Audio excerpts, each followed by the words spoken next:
Hello. This podcast is not for children. It's a podcast in which four friends get together and we try to amaze each other with facts about the universe or how we found out these facts about the universe enough that somebody else on the podcast will say, Holy fucking science! Hello, everybody. I'm Hank. Thanks for joining us for this fun evening. We are going to be talking about art today. So we got together two arty friends, maybe three or four. We're all arty friends, but two more. Yeah, you're like one of the best designers I know. What? That's very nice of you to say. Every time we had a poster when we were first starting, we would all try to do something with it, and then Hank would say, no, like this. And we're like, well, that's perfect. So I guess that's what I did just do a Pizza John for Pizzamas, and I'm really excited about it. We've got Rachel. Hello. Hi.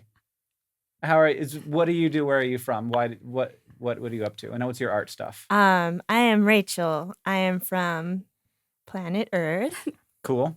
I work for DFTBA, and I also co-host with Hank How to Adult. Yes. Thanks for doing that. And you have another podcast.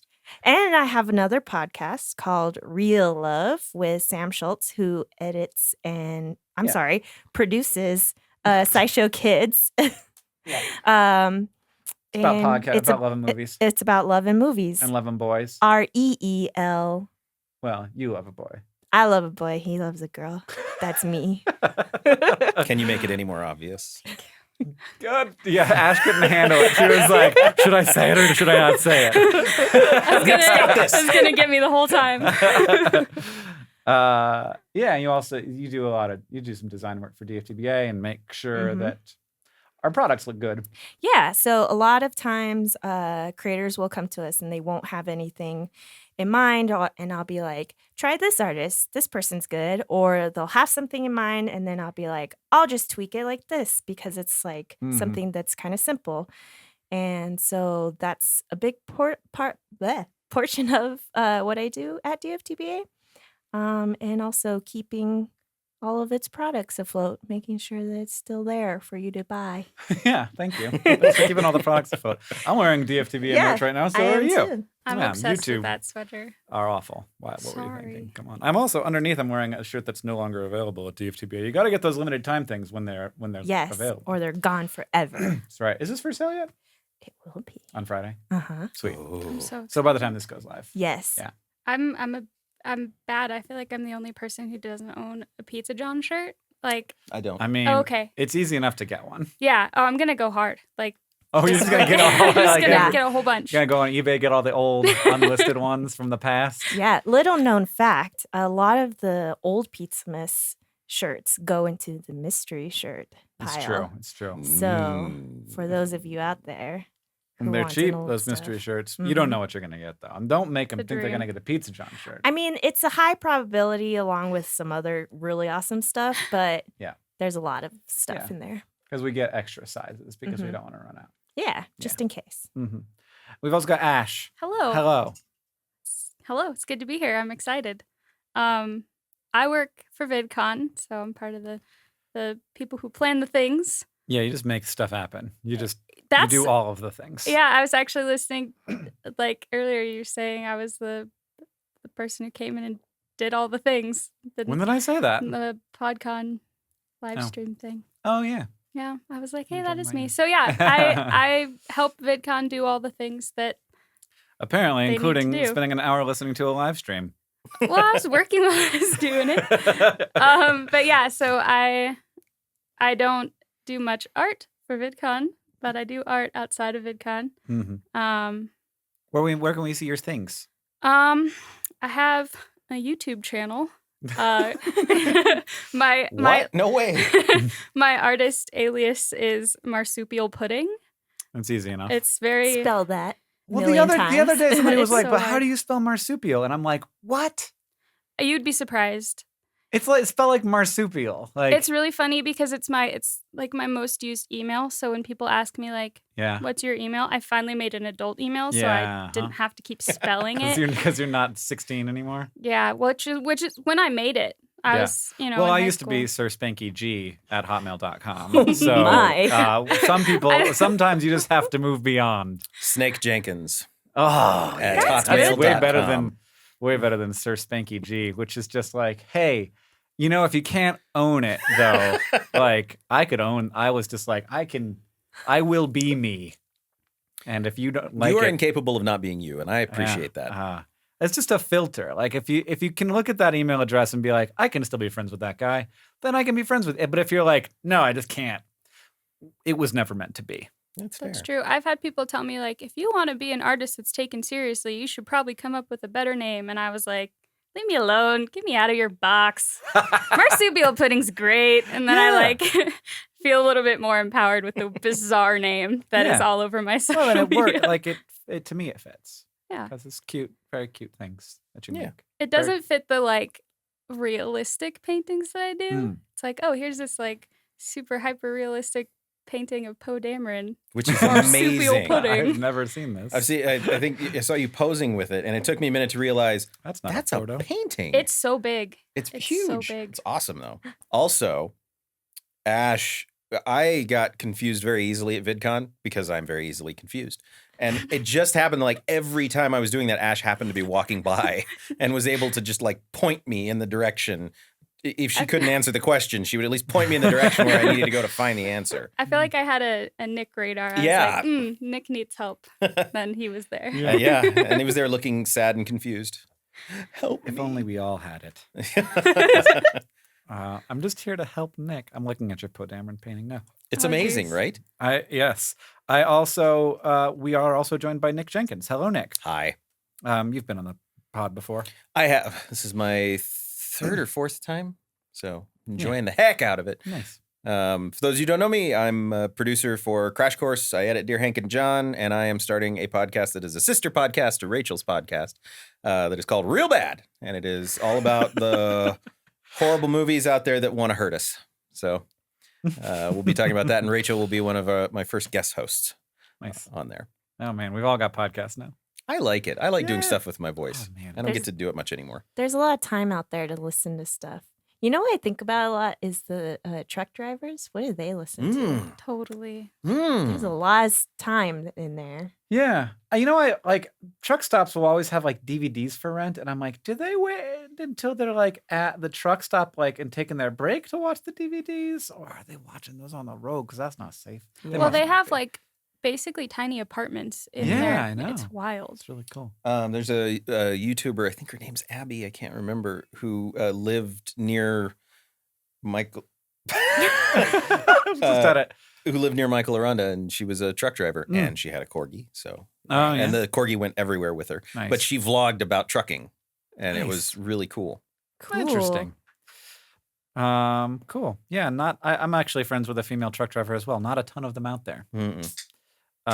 Speaking of which, our sponsor is Big Sky Brewing. Not speaking of truck driving, just speaking of that noise, of that can being open. Thank you, Big Sky Brewery. We've got I'm drinking Summer Honey because it's still summertime. Summer honey. But they have a bunch of different amazing beers. You may have heard of Moose Drool, which is around in a lot of places. They're in 36 different United States and maybe Canada as well, probably. I don't know. I have no idea. But Big Sky Brewery, big supporter of the podcast. Thank you so much for all the beer. The It's summer lovely. honey is really good. It's such So a good beer. good. It's nice and really light and fun, and Yeah. it's just asking you to have a good time. I feel like drinking IPAs is work. Like I feel like, okay, I gotta sit down and I gotta drink this. Complex flavor. I'm thinking about this. I don't want to think about my beer. I just want it to happen. Yeah, just a nice sensation as it goes down. Okay, we are talking about art. We are. So we're gonna go by who did art most recently. Oh, that's probably going to be you. Probably. gonna be I don't Ash. know. It might be Rachel too. Well, I guess that just depends on what you count as art. what Yeah. you count as That's art. true. Because my lips are making these amazing shapes to make all these words come out. Could you consider this art? I'm spitting my lyrics here on the pod. Yeah, but No, Oh. I'm editing. don't. I'm editing Crash Course all day, Yeah, Crash Course editing. and that is an art form. But True. I'm gonna go with but visual art. visual art. Like I just did. So mine is that this weekend I was working on a Pizza John. So that was like 4 days ago. Okay. For every real episode, I draw like a collage per movie. So Oh wow. it's on the Instagram of the episode of the podcast. So that was recently for me. How soon? How what? When was it? When was that? Friday. Saturday. Okay. So you're tied? Well, I think that I was. Well, I don't know, because. Well, hold on. Ash. Okay. Yeah. We're gonna cut some of this Okay, out. fair. We're gonna cut some of this out. Yeah. Yesterday, I drew a winter ad for hot dogs. Well, she wins. A winter 'Cause it ad? was yesterday. So they were talking about in the office how hot dogs are like representative of summer. And I was like, well, Yeah. they're warm. So it's like a picture of a hot dog with like mustard that spells hot dog. Totally. See, this is what the hot dog industry needs, because they can't just sell hot dogs for half the year. Yeah, exactly. It's got to be. So you it's gotta- like yeah. you winter chill got you feeling down, warm up with a nice warm hot dog. It's great. I love a good brat in the middle of winter. Sure. Yeah. Absolutely. Especially. Yeah. Oh yeah. Or But- they can just heavily market to like people who live in LA. Yeah, True. that's probably what happens. Yeah, That's a good yeah, point. yeah. Grilling all year round. LA keeps hot dogs alive. Mhm. So that was LA and yesterday. Florida. Yeah, there Yeah. you go. And when was your last art? I thing? don't make visual art. Okay. So never. I write a lot and I do music. So Nick's gonna go last. That's fine. And I feel like I was arting. I don't know what day it was. I'm just gonna lie and say that I did my art on Sunday. Well, wait a minute. So I Okay, was most Rachel, recent. who's your favorite visual artist? Wait, why are we doing that? Just It's a wait. tiebreaker. Who's your favorite visual artist? You're not gonna ask me that question because I don't fucking know. Well, you're gonna have to come up with something. Currently it's Craig Gleason. Craig Gleason. He draws these really cool things called it's part of like a series called Bad Guys Club. Okay. And No googling. No. I just want to look him up. I want to see Bad Guys Club. I'm gonna say Kedicizdim, the Turkish street cat artist. Starts with a K. Yeah, You win. Oh, I see what Okay. you were doing there. you are in Oh, order. You start with a C. B. Okay. Okay, so it's gonna go Ash, Rachel, Hank, me. Yes. There we go. Perfect. Okay. Now you did it. Thank you. I'm a problem solver. So I'm talking about this really cool thing that I found whilst searching for sciencey art stuff. And it's chemical reaction painting. Oh. And like this is something that's been happening like for a really long time, like especially like with marble effects and things like that. But I found this one particular artist. His name is Thomas Blanchard. He's a French director and artist, and he makes these kind of like their videos, and he mixes milk, acrylic paint, oil, and dish soap. And then he takes his like DSLR with a macro lens and films it. So it kind of like just gets right up in there and creates these visuals that look like they're from another world. So like kind of the science behind it is first of all, with milk and dish soap, there's a chemical reaction from two things. There's the phosphates in the dish soap, which break down like fatty compounds and proteins, like they kind of beat away the grease of dish soap. And also these things called surfactants, which is usually organic compound that lowers the surface tension. So what happens is when milk and dish soap like meet, it gets crazy, but when you mix color with it, it creates these kind of like, the color starts from like a drop or whatever if you put food coloring, or in this case, he mixed acrylic paint with the milk, and it just spreads it in these really crazy visual. So you can sort of see what's happening. 'Cause Yeah, it's happening exactly. when there's not paint. But Exactly. if you put the paint in there, you can see how the molecules are moving. Exactly. So when he mixes, he'll like mix all these different color paints and then just pour it all into a plate, and it just creates this like, it looks like waves or like movements, and it's absolutely beautiful. But then he also adds vegetable oil, and what the vegetable oil does is it like kind of, because acrylic paint is water based, it doesn't mix, so it creates these little bubbles that look like planets.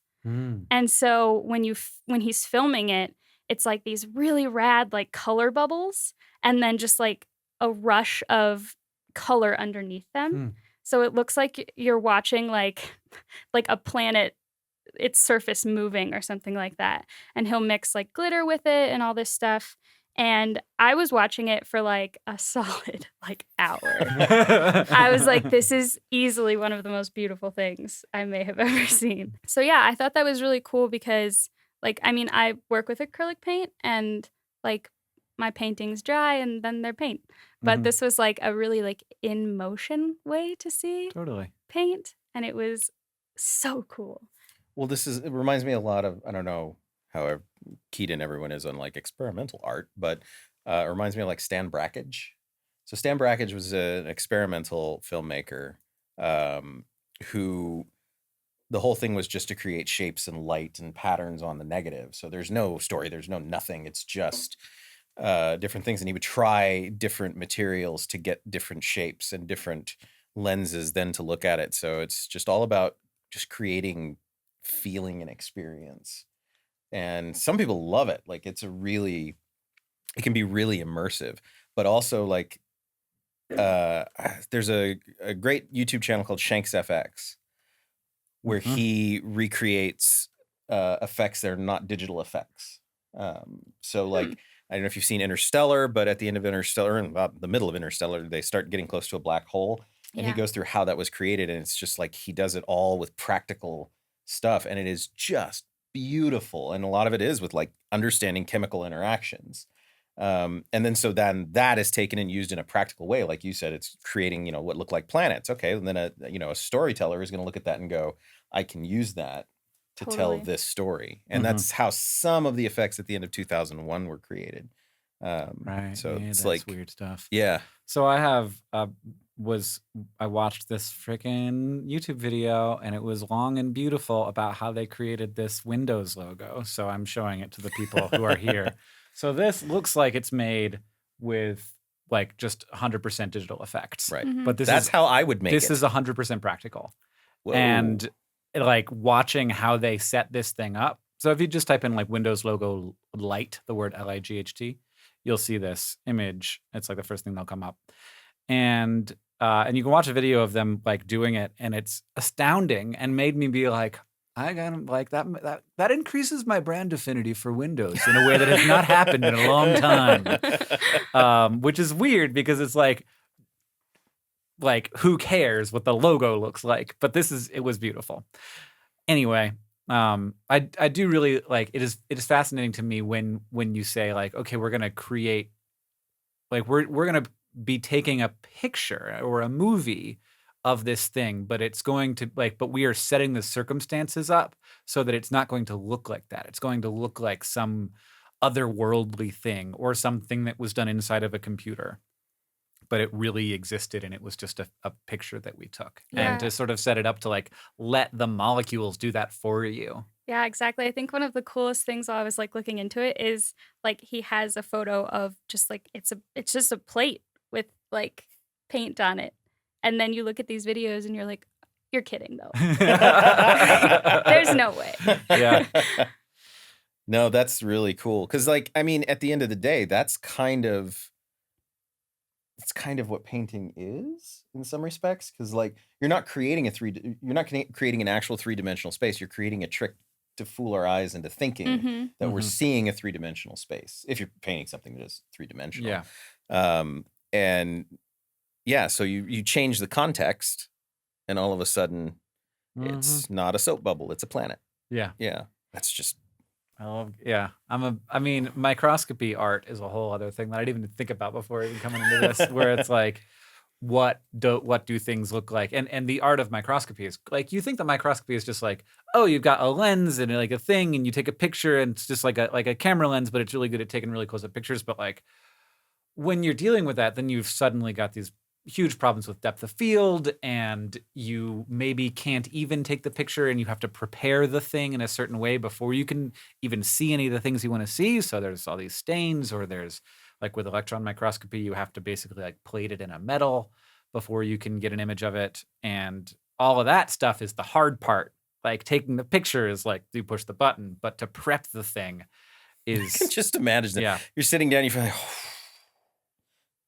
yeah, I did it. All of it happened. 6 hours It's later. so Yeah. rad though. My mom was a microbiologist. Like that's what she was studying in college. So growing up, I had all of these like huge like microbiology textbooks. Nice. And like, being the tiny little artist I am, I was like, oh my God, the inside of a shoulder is the coolest thing I've ever seen. Or just like the most ridiculous, like a fly's eyeball is so beautiful. And I just like looked through those books for so long. And my mom would be like, oh yeah, here's all the things they had to do to get that picture. And I was like, Yeah, my head had totally. just exploded, Mom.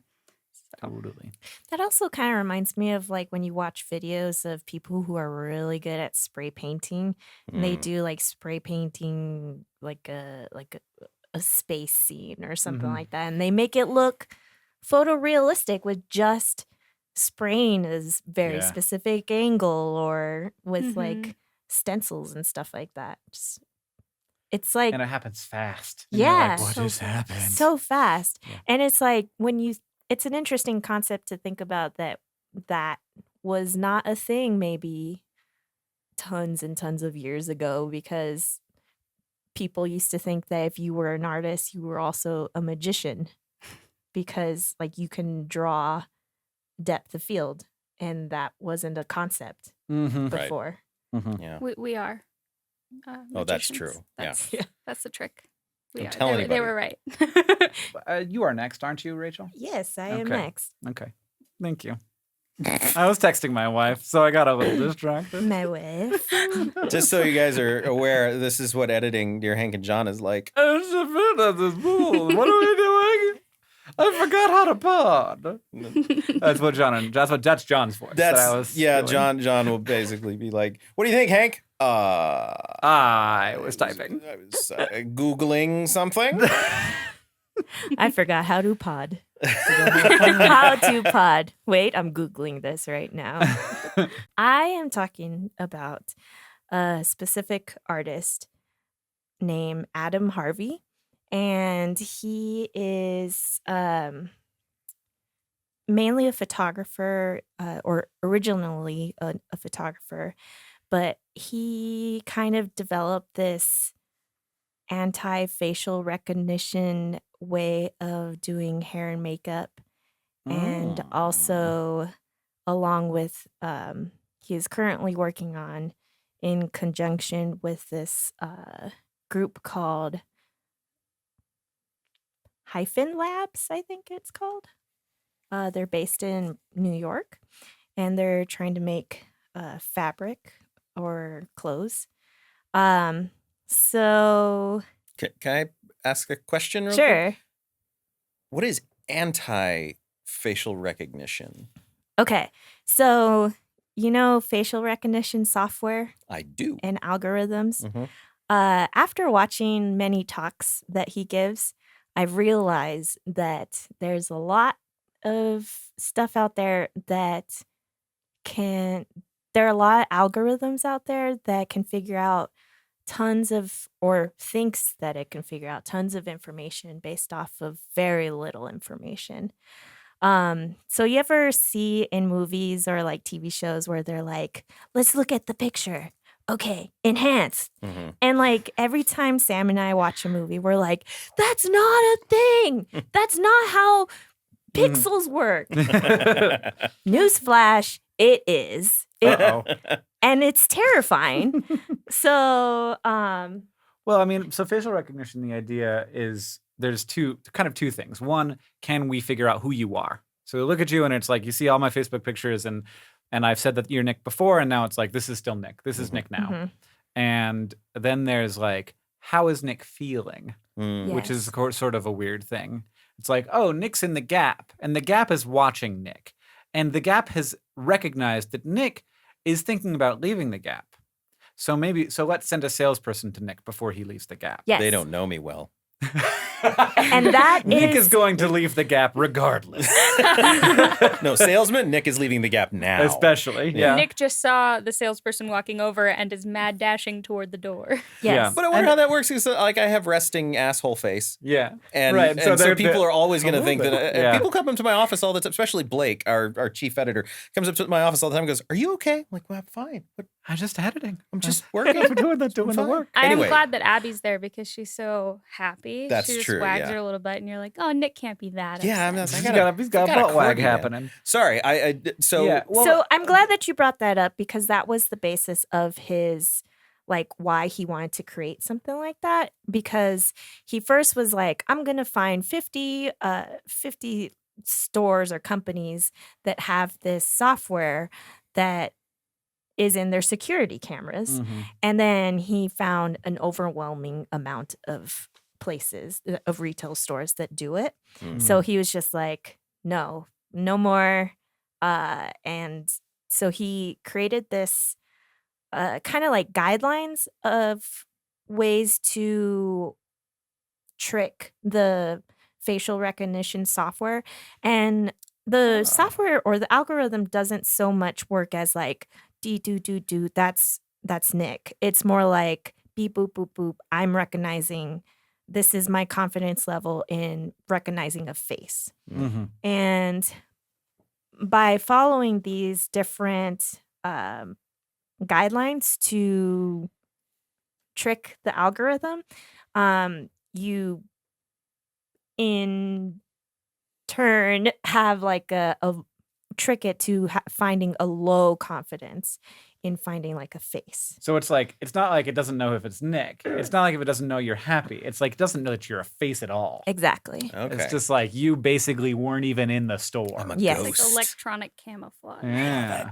Yeah. I love good. this. I like it. Uh-huh. Like I want to the- learn more about this. Like the computers Yeah. are I can like, tell you the different things. Go for it. Okay. So makeup, you want to avoid enhancers. And so like instead of like making your face like blended and stuff like that, like say you're like a lighter skin person, you want to put like dark makeup on your face. Mm. Or not like, you know what I mean, but like lines, side eye from more Ashe. like like you want to put like weird lines on your face. have you seen Emily, the way that Emily Eifert does her face art? Because that reminds me of this. You guys know Emily, right? I do. You know Emily. Yeah. Yes. Yeah. So Yes. she does very interesting face art. That is somewhat similar. Yeah. A big component to tricking the algorithm is asymmetry. Like a big part of Mhm. the algorithm is finding symmetry in a face. So making your face asymmetrical is a big part of it as well. The point where your eyes meets your nose is a big component. So kind of obscuring your nose. The T-zone. Yeah, Okay. that part is important. Obscuring your like an ocular region. So like, Just wear an eye patch. yeah. I'm gonna look amazing. Or when just I'm I your was that just hair old. gonna comes say- down over. This is going to be such a look. Oh God, yeah. The future look. People are Also- just like, I got to put these weird crab things on my face. All of a sudden, like 80s futuristic movies are looking normal. Yeah. And So so that's it why also everybody had a weird recognizes face. like elliptical, like your face is usually round. Mhm. So obscuring the way that your head is shaped is also an important component. So like a hoodie? So a lot Yeah. of times people like will do this with their hair. And Hold, so hold like, their hair down over their face for Yeah. people who are audio only listeners. I'm sorry. Yes. So yeah, so that was kind of the way that I read it is phase 1 of this. And phase 2 is if you look these pictures up, they kind of look like avant-garde models. And the phase 2 is kind of making fabric or textiles that you can wear or like lay on you or have by you, because he realized that also having like your body in relationship to the ground and to like your environment also affects how these algorithms read you, is an important component as well. So he created this pattern-based fabric basically of hundreds of and thousands of like what seem to be faces. So like weird face-like Mhm. shapes. basically it's like an abundance of information to overload the algorithm. I mean, interesting because that's kind of similar to how our eyes and brain work a little bit. We're always finding faces and things. Well, no, but the repetition of shapes and things is how camouflage can work. Mhm. Yes.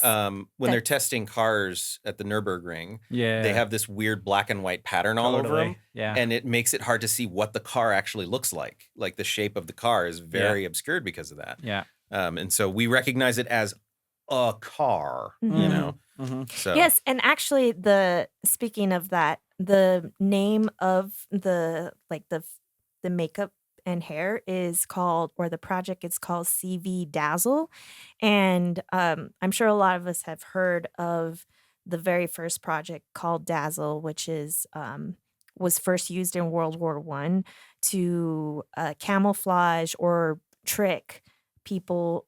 Like it was basically Right. painting geometric shapes on tanks and ships to like trick people into this of like how big it is or how Totally. many You there can't- yeah, yeah. are. okay, And yeah. so he took the basis of that.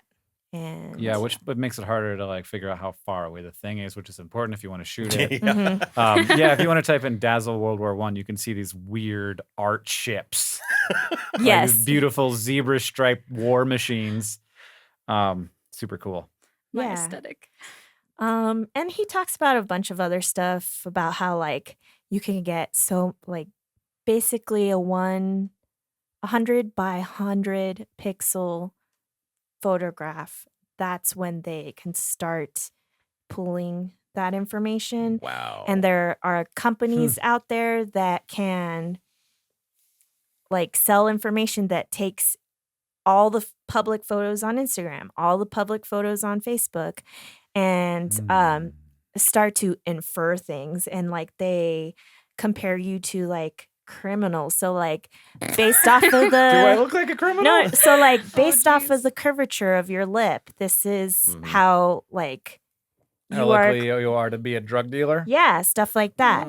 But it's like in the end, who is making these inferences? And that was kind of the basis of where, his yeah. project. this Yeah. is Where does the this values is go? fucking Minority Report. I know. Yeah, no, exactly. absolutely. It absolutely is. There's It the is that making very thing. inferences. Obviously, Mhm. we don't have science. You know, we don't have the what do you call them? The precogs Yeah. in the liquid, but we have people who are basically saying, "Well, you look like you're gonna be a criminal." Yeah. Basically, but then we've got the thing because they were doing the eye thing. Uh-huh. to- And to at a tail- store. Yeah. Uh-huh. Ugh. It's scary. And so It's This gross. is the episode where we all become hermits. but Yeah. Stop taking pictures. but he kind of ended like the proposal in a way of saying like showing a picture from like 100 years ago, and like it was a street picture, and there are like a bunch of men in the picture, a bunch of people in the picture wearing hats, like a bowler hat or something like that.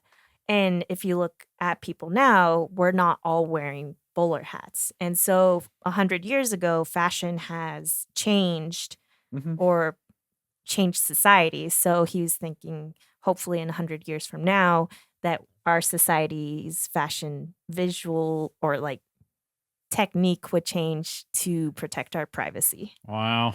So Oh. Good luck. I'm pretty lazy. I don't feel like I'm gonna do anything No, I'm fancy or not. special with my hair or makeup I mean, I'm of the because this is about as much as I can do with my hair and makeup Me right too. here. Yeah, this is about. I forgot to shave this morning, and that's kind of like oh well.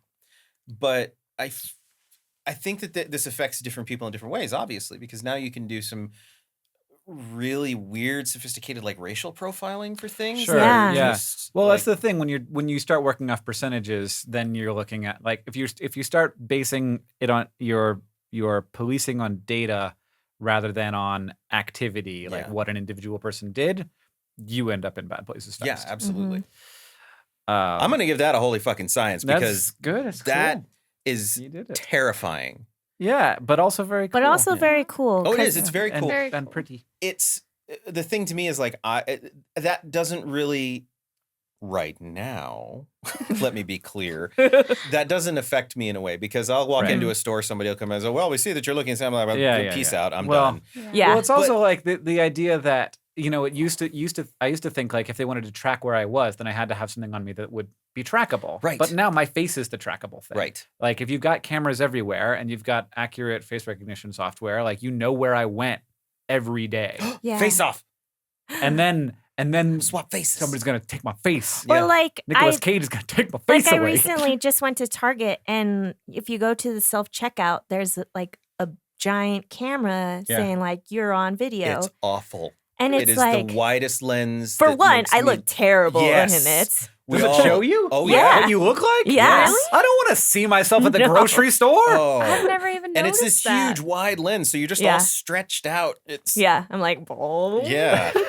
You're like looking down at it. This Yeah. just happened like 2 Oh, nights Yes, ago or something. exactly. When I saw that. Weird. It was Mhm. awful. Anyway, Oh, continue. they Sorry. should have So, known that. like, if you think about it that way, it's already filming you. So Mhm. it's probably like you're looking directly at it. So it's like beep, boop, boop, boop. This person is buying toilet paper. Yeah. Charmin toilet paper or something like They're that. one of those ass They know wipers. everything. They're one of those people whose wipes their butts. yeah. Cat litter. This person has a cat. Oh, they know. They don't So- even know. They know Yeah. everything. So What are you using the cat litter for? Jesus. All right. We have to move on. Okay. So we are going to move on. Because eventually I have to go put a baby to bed. That's fair. This isn't really about art or artists. Excellent. But it is about art. It's about art, but it's mostly about pigeons. So, pigeons are a particularly uninteresting animal to most of us. But if the more you learn about pigeons, the more amazing they become. Like they have a kind of lactation that they do where they have a special kind of milk they produce in their crop and they feed it to their babies so they can grow really fast. They are beautiful animals if you look at them in the right light. They are amazing and it turns out pretty smart. There have been a number of tests done on pigeon intelligence, but I found one that I thought was way out of the league of where I thought we were. So Okay. you can look at a piece of art and have an opinion about it, right? And be like, that's good, or that's not very good. Well, gets- what is that? That gets easier when you're looking at like art from a kid, where you're like, Mhm. like that, at least I see what you were going for versus this, you just fucked around and touched things with your finger paints, child. And so what these scientists did, actual scientists, is they took a bunch of art from children and then they had human beings put them into piles and say, I would think this one is good and this one is bad. Just tell me which one's good and which one's bad. And If this goes where I think it's going, Yeah. I am Yes. going to be, my mind is I'm going to be getting blown. really But go. excited. Yes. anything children and art, I'm And down. pigeon related. And No, pigeons, this is too. pigeon related. Well, I hope I don't let you down. Oh, no, you're but, spinning a great yarn. Though. so we put them in piles. Okay. And then we trained the pigeons to peck the ones that were good. And so we said like if they pecked one, like if they pecked the good one, they'd get some corn. Treat. And if they picked the bad one, they wouldn't. And they kept They didn't doing get a this. shock, did they? No. Okay, no, good. no. We didn't hurt the pigeons. Okay, good. They killed them afterwards just for the meat, but I'm kidding. That's a lie. Give me a heart attack. No. These are they, art critiques. They let them free. They became art critics, and now they're working in New York. So they had them pecked, and then as they did it, they were like, the pigeons are now officially only pecking the good art, but maybe they're just remembering the good art because we've just been sort of cycling through the same images. So they took the good art away, and they used a whole new set of similarly sorted children's paintings. And the pigeons still picked the good art. I think I might cry. This is beautiful. This is amazing. They programmed their own pigeon algorithm. The They pigeons could tell the difference between the good art and the bad art in the, like, they picked based I guess, on the same criteria that the human judges did, which the human judges looked at it and they were like, this is good, this is bad, this is good, this is bad. And the pigeons were like, this is good, this is bad, this is good, this is bad. Like they knew. What? So they then went on and were like, okay, well, what are the qualities that the pigeons are identifying in this art? Mhm. So if they made it grayscale, the pigeons had a much harder time knowing which art was good and bad. Okay. And if they and then they turned it back into color, and then they obscured some of the shapes and forms. so they pixelated it a little bit, and the pigeons had a harder time picking between the good art and the bad art. And when they sort of like shrunk it down and made it big, so gave fewer pixels per image, the pigeons had a harder time picking between the good art and the bad art. Well, it was Just visual basically problems. like people would. Yeah. Mhm. So from that, you can say like the pigeons cared about the color, they cared about the structure, and like so they're looking at two different things. Like they're looking at like the color information, but also at the structural information. Like they need both of those for it to be identifiable as good art. And so like now we know a little bit about what the pigeons were thinking when they were thinking that like this is the category of what I'm looking for, which is like whatever is happening in the pigeon brain is the thing that's this kind of art versus that kind, which to a human brain is well done versus not well done. What? That's so cool.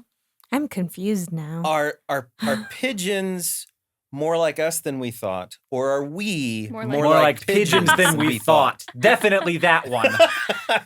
I think. I'm okay with Well, that. definitely that one because they're dinosaurs, right?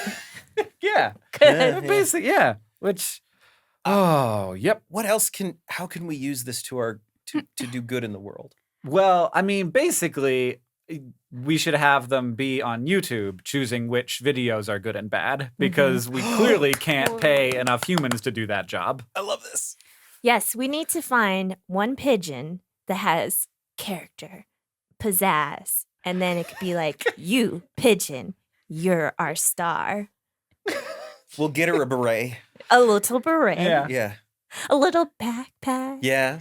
So, but like, who Striped shirt. gets paid? Striped shirt and a scarf. The pigeon. The pigeon gets paid? Mom.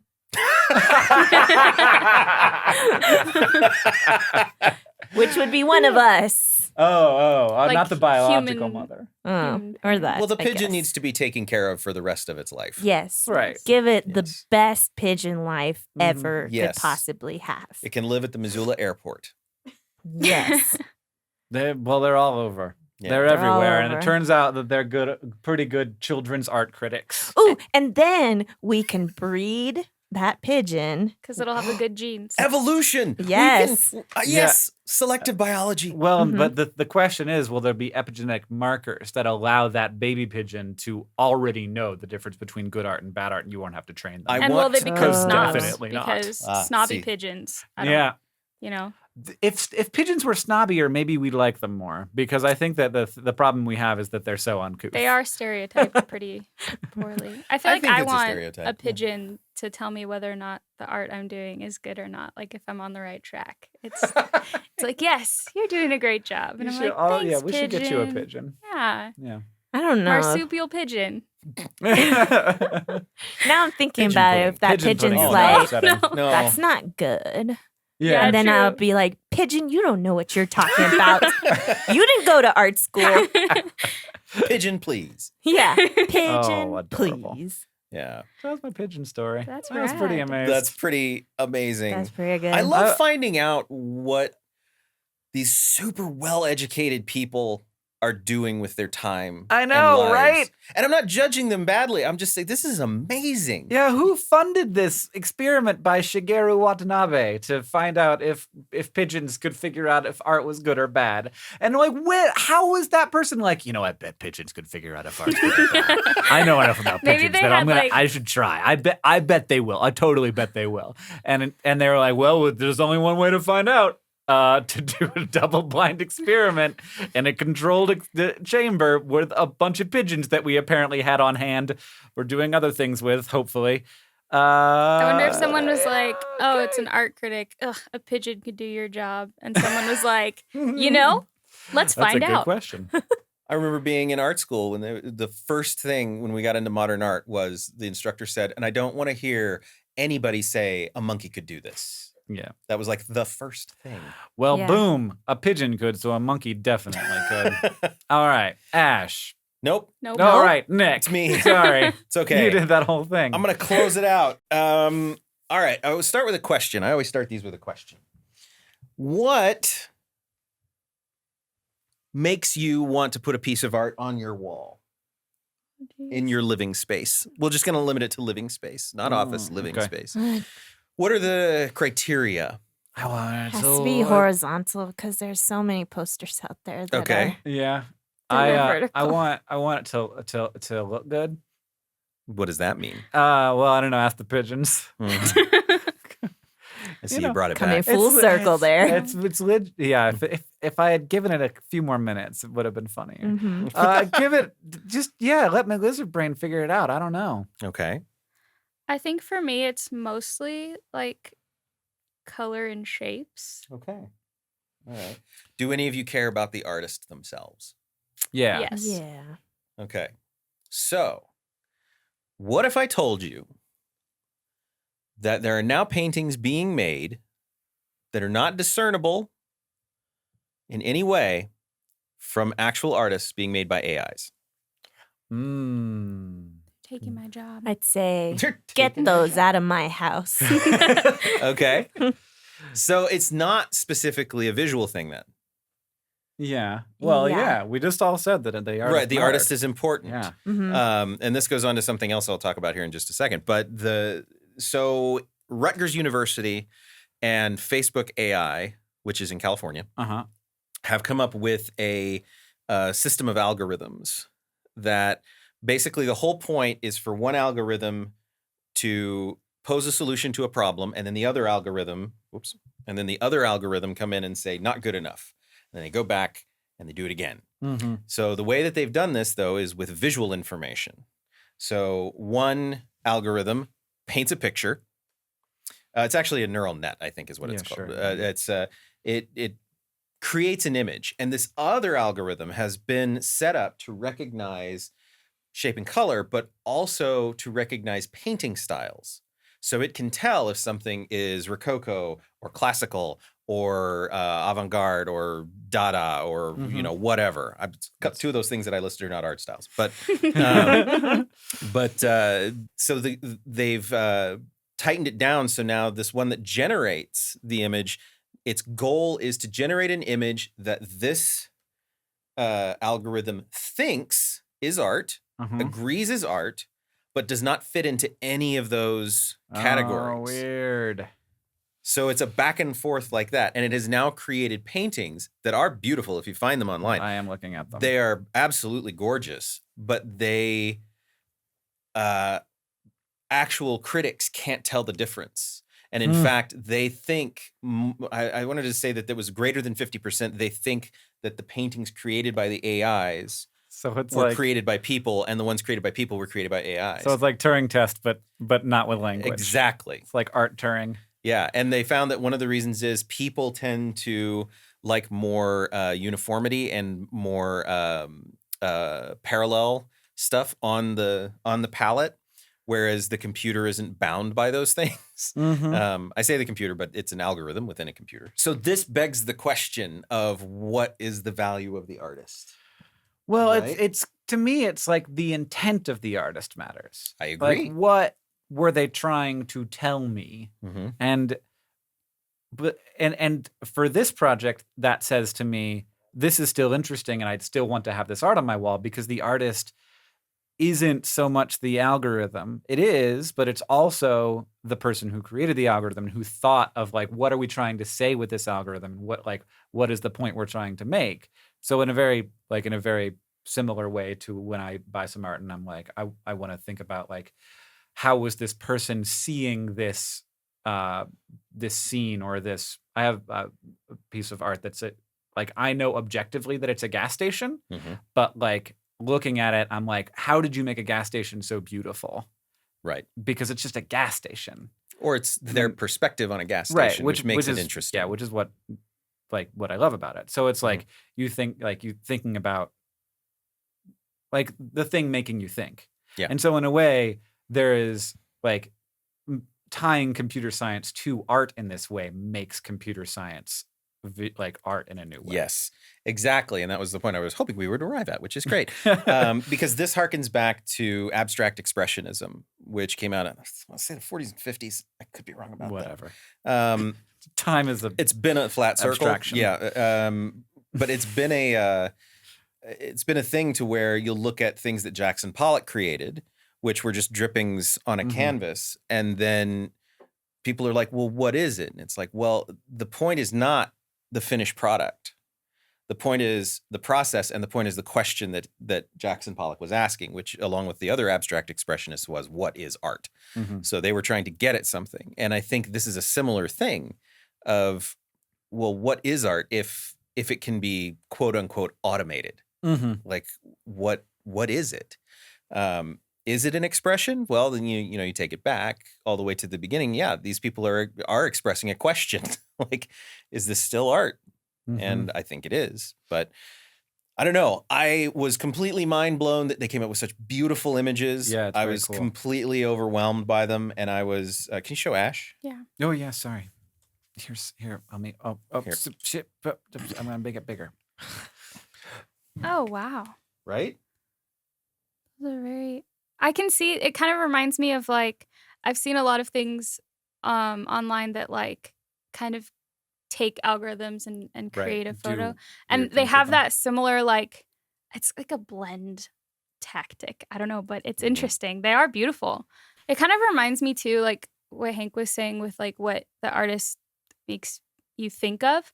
But like a big thing for me is the time that an artist has been doing art. Because like I have a lot of people whose art I really care about that like, to somebody who doesn't know the art would be like, oh, they've probably been illustrating for a year or something.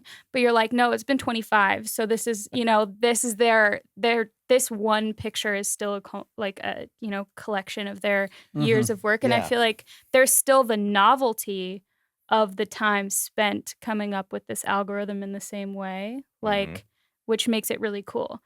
But like to hang it on your wall and be like, this is art from an artist is very, I think, different. I think, if I was hanging it on my wall, I'd be like, check out this super cool robot art. you Yeah. know? Let me tell you the story about this robot art. Yeah. At the end of the article I was reading, one of the people specifically said that was like, this changes. Well, I think he wanted to say it changes the world, but it's like the idea of now when somebody says, oh, who made that? Mm-hmm. Now it's not just, oh, it's a Rothko from blah, Right. blah, blah. Now it's like, well, funny story. Right. And it opens up this whole other conversation. Well, and hopefully, like that happens with actual art as well. Like that, like to me, art has to be like, doesn't have to be, but to like when I appreciate art, it is often like the artist trying to make me think about something, and that's obviously happening here. The thing that, like, if it is done by machine learning, the thing that immediately happens is that it becomes devalued. So like, even if you can't tell one apart from another, just knowing that it was made by the machine, if it's the kind of thing that it could churn out like 20,000 in a day, then what is the value of it anymore? Basically the ink on the page. But if it's digital, then Yeah, well, and if it's digital, then, but I'm thinking about putting it on my wall. Whereas like there is the thing in art that like we are valuing a human person's time, not just in creating that piece of art, but in creating all of the pieces of art that led up to that piece of art. right. Which is a bigger question that goes towards music. Yeah, well, Which- it goes towards music. It also goes toward all human endeavor Yeah, and like true. the Yeah, value good point. of human time. And when you like look at things that were made even 50 or 100 years ago, like there's a lot more human labor that went into the things from back then than go in now. Like you build a building now and a lot more is automated. You have much larger parts and pieces that you're putting together that are manufactured elsewhere rather than having like a bunch of bricks being laid by a mason. And so Or a car. bricks being laid by a car? Not my point, but I would love to Right. see that. Oh, yes. Cars are the same Yeah. way, where more human hours went in per item. Yeah. And now, as human time has become more valuable,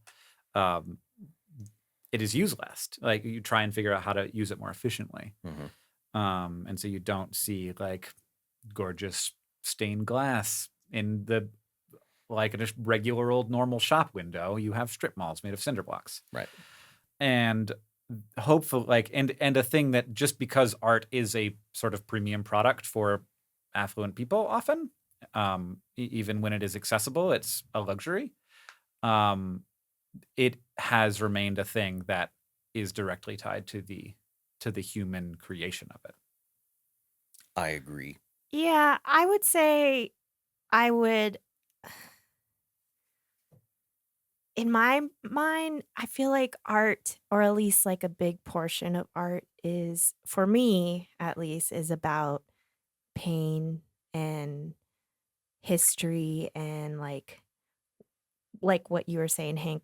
What does it say? What does it want to say to me? Like, I think I would be more interested in AI art if, like, the first paintings made by a cognizant robot, like a robot that is like, I am a robot. What does it mean to be a robot? What is my purpose in life? I'll totally look Because- at that art I'll buy. Because if you- I agree with you. Hopefully, you, like, hopefully think quite a while about- from now. Like, if you think about I think it's all sooner like than you think. how much Van Gogh went through, Right. how much pain is in like Frida Kahlo's paintings, how much how much is like thought is gone into Jackson Pollock painting. I'm gonna argue Oh. with you. Okay. I don't think art requires pain. I'm not saying that it only requires pain, but I feel like that is a big, not like a big component, but just like It can not so be. much, not just pain, but like emotion. Like, I think that look at the art Gorilla Girls. Like, they come from like their art is about saying something for feminism. Mhm. And so what can a robot say until Right. it has a brain to think about what it wants to say, other is- than yeah. what somebody is just telling it to say? Which is why, to me, the artist here isn't the algorithm. The artist is the person who designed it. Mhm. And, like, who you asked can- the question. Yeah, and you Yeah, can design the exactly. algorithm in a number of different ways, and say like, oh, well, it was turning out to look too much like these styles, and so let's give it a negative input to say, if it looks like this, then try again. Which is exactly what we would do for ourselves as students. Sure, yeah. You know, like, you let- would. like I want to be inspired by this, but I don't want to just recreate what someone Right. else has done. So I don't know. It's a But pet peeve of mine that where people think they have to be in pain to be great yeah, artists. Right. certainly not pain. But I think that- thought, But thought and emotion. And I also and don't tone. necessarily think it has to be human thought. Like, there are like animals have created art that I'm like, you're thinking about something. Exactly. Mhm. So until a robot can think for itself, I feel like this art is just art made by people I agree in with a you. different yeah. style. I 100%. totally agree with you. Yeah. So Yeah. Nerdy people yeah, I think who are it's probably in pain. Let's be honest. I don't know. Everyone has a hard time sometimes. You ever meet those people that you don't think are having a hard time, and you're like, what? People think that about me all the time. They're like, "You're so happy. You don't have any problems." And I'm like, "Oh, I'm so fucked up. Oh, I'm really good at hiding it, though." Yowza. Teach a class. Yeah, Hank Green's guide to pretending you're not fucked up. Hank Reed's guide to everything's fine. Everything's fine. It's okay. You know what I mostly think to myself? Boy, do we not matter. Oh, geez. Good night, everybody. It works really well for me. I know it doesn't for most people. Most people, it's like a crisis, but for me, it's super freeing. It's just like, oh, so I could just like be nice and have a good time. The That's problem is actually a that- good point, though. I agree. Yes, it is. I just think most people don't feel that way. Oh, That's not their reaction. Huh. No, I feel that way. I'm Okay. like, I want to be nice to people, and it's great, but I don't. I think you most think people are like, oh, nihilism. Oh, nothing matters. Well, then I'll just take for myself. Yes, Oh, that's no fun. for them it is. I think though, and that's the problem. Yeah, well, So, anyway, on that note, that's why I kill so many people. 'Cause every time I come across a person like that, I just put them in my basement in the hole I have there. every once in a while no. we're walking. Every once in a while we're walking down the hall, and there's just a severed arm. Hank. Again? I've never murdered anyone That Yes, we know on of. record. that I know of. I'm on record. Okay. Thank you guys for this episode for me. You're all safe. You're all very nice people. Oh, good. But don't cross the line. Good. I'll put my pigeons after you. Yeah. Behind the camera, Oh. we've got Kaylin Hofmeister. Thank you. Working on sound is Tuna. Hey, thanks. Editing this episode, who knows? Somebody who works really hard at SciShow. Thank you for doing that. Thank you for. Oh, we got Holy Fucking Science stickers, which are available at dftba.com. What? Oh. What? Give me one. Yeah, here. I think I've got one on here. I don't remember. I don't have one on here. And they got this like punch out area. Oh, that's cool. Neat. Those look really good. Well, I'm going to put one on my laptop right now. Yeah, there's posters as well. So if you want one for your dorm room. It's not censored either. No, it's not censored. That's really nice. When they were making them, they were like, should we make another version? I was like, no.